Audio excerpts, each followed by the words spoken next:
நமக்கான உணவை இயற்கையாக எளிமையாக எந்தவித செலவு இல்லாமல் தயாரிக்க முடியுமா அப்படின்னு கேட்டால் கட்டாயம் முடியும். அதுவும் பார்த்திங்கன்னா நிறைய பேர் சந்தேகம் எப்படி இருக்குன்னா, அந்த மாதிரி நம்ம ஓகே வெஜிடபிள் கழிவு பீல்ஸ்லாம் இருக்குது, அதாவது காய்கறி கழிவுகளை நம்ம இது பண்ணுறோம். நம்ம அந்த மீன் கறி அப்புறம் இந்த மாதிரி விஷயங்களை அதாவது முட்டை இதெல்லாம் இது பண்ணலையா, அதாவது நான் வெஜிடேரியன் அவங்க இது என்ன பண்ணலாம், அதை சாத்தியமாகுமா அப்படின்னு இது பண்ணுறதுக்காண்டி தான் இந்த காணொலி நம்ம குரூப்பில் வாட்ஸ்அப் இயற்கை விவசாயம் பல அனுபவங்களை பகிர்ந்து அதை செய்முறைப்படுத்தி வெற்றி கண்ட அதை நம்ம சொல்கிறத செய்முறைப்படுத்தி வெற்றி கண்ட நிறைய பயனாளர்கள் இருக்கிறாங்க. அவங்களோட அனுபவத்தை கொஞ்சம் சில விஷயங்கள் ஷேர் பண்ணதையும் கொஞ்சம் எடுத்து எப்படிலாம் அவங்க அடைஞ்சிருக்காங்க அப்படிங்கிறது தான் இந்த நீங்கள் பார்க்குறீங்க.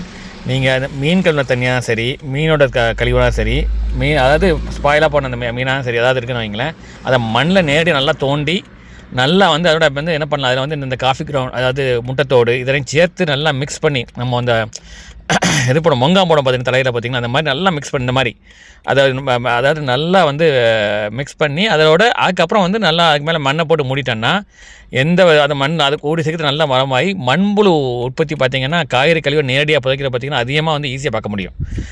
இதே சமயம் பார்த்திங்கன்னா அந்த மண் அந்த வளமாக்கிட்டான்னு வைங்களேன், அப்புறம் பார்த்திங்கன்னா எந்த நேரத்தில் எப்பவும் பார்த்திங்கன்னா நம்மளால் நமக்கு தேவையான உணவை உற்பத்தி செய்து சாதிக்க முடியும். அதுதான் விஷயமே. இது அதாவது இதுக்கு இந்த மண் வேணும் அந்த மண் வேணும் டெசர்ட் சாண்ட் இல்லை கூட நம்ம சாதிக்க முடியுறது தான் விஷயம். அதில் எந்த இதுவும் கடையில் வாங்காமல் இருக்கிற மண்ணை வச்சு அதை வளப்படுத்துறது அதுதான் பார்த்திங்கன்னா டைரக்ட் நேச்சுரல் கம்போஸ்டிங். அதாவது எந்த கழிவு இருந்தாலும் சரி, இப்போ உதாரணமாக பார்த்திங்கன்னா தேங்காய் நார் இருக்குது, அப்புறம் கப்பக்கிழங்கு இருக்குதுல்ல, அது அதோடைய வேஸ்ட் எந்த வேஸ்ட்டையுமே தூர போடாமல் அது அப்படி இது பாருங்கள், மீன்லாம் பாருங்கள் தெரியுதா, இந்த தலைகள்லாம் போட்டு பார்த்திங்கன்னா குடல் இதெல்லாம் பார்த்திங்கன்னா எடுத்து தூரப்படும்.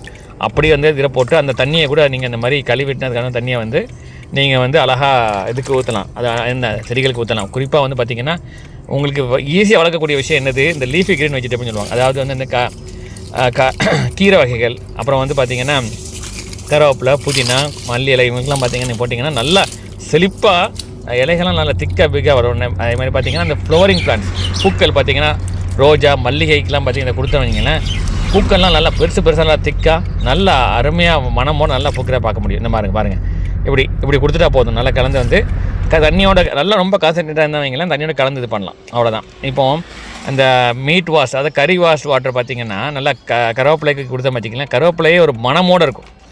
ஸோ விஷயம் என்னென்னா அதை மக்கள் எப்படி அதை இது பண்ணுறது அப்படின்னு ஒரு சந்தேகம் இருக்கும். நல்லா நீங்கள் என்ன பண்ணுறதுன்னு இந்த மாதிரி மண்ணில் அதை நீங்கள் இது பண்ணும்போது சூரிய ஒளியோட வெளிச்சம் முக்கியமான விஷயம்.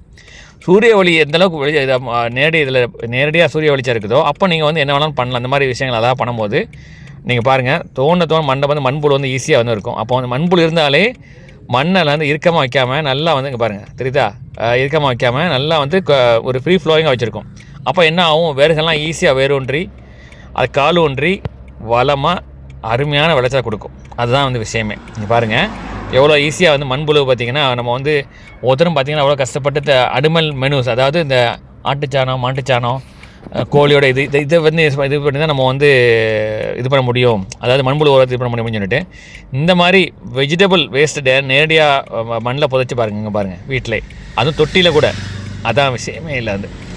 ஸோ நமக்கு தேவையான உரத்தை நம்மளோட வீட்டில் உள்ள எல்லா கழிவுகள், அதாவது குக் பண்ண வேஸ்ட்டை தவிர மற்ற எல்லாமே வெஜிடேரியன் நான் வெஜிடேரியன் அழகாக அதை நேரடியாகவும் மண்ணில் இது பண்ணி தொட்டியில் இருந்தால் கூட பிரச்சனை இல்லை, கீரை நல்லா அதெல்லாம் தோண்டி அப்புறம் அதை நீங்கள் போட்டுடலாம். அப்புறம் அதை நல்லா மிக்ஸ் பண்ணிவிட்டு அப்புறம் மூடிடணும். அப்படி இல்லைன்னா இந்த மாதிரி அதை washed water, rice wash water இருக்குது, அப்புறம் பார்த்திங்கன்னா அப்புறம் மீன் கழுவின தண்ணி, கறி கழுவின தண்ணி, இந்த மாதிரி எல்லாம் இருக்குது இல்லையா. ஸோ எல்லாமே பார்த்திங்கன்னா அழகாக நம்ம இந்த மாதிரி நம்மளுடைய பிளான்ட்டு கொடுக்க முடியும்.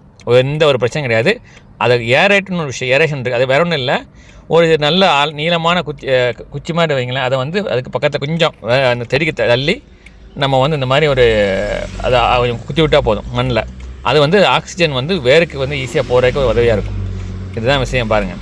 பூக்களாலும் சரி, காய்களாலும் சரி, கனியாலும் சரி அருமையாக வெற்றி கிடைக்கணும்னா இயற்கையான முறையில் செலவில்லாமல் நம்மளால் வீட்டிலே நமக்குடைய உரங்களையும் சரி பூச்சி விரட்டியும் சரி அழகாக இது பண்ணி வெற்றி காண முடியும். அதுக்குடைய அனுபவ பதிவு தான் இந்த வீடியோ வந்து உங்களுக்கு. கட்டாயம் வந்து இதை செயல்முறைப்படுத்துங்க. இயற்கையோடு இணைந்து வளமோடு வாழுங்க. வாழ்க வளமுடன். எல்லா புகழும் இறைவனுக்கே.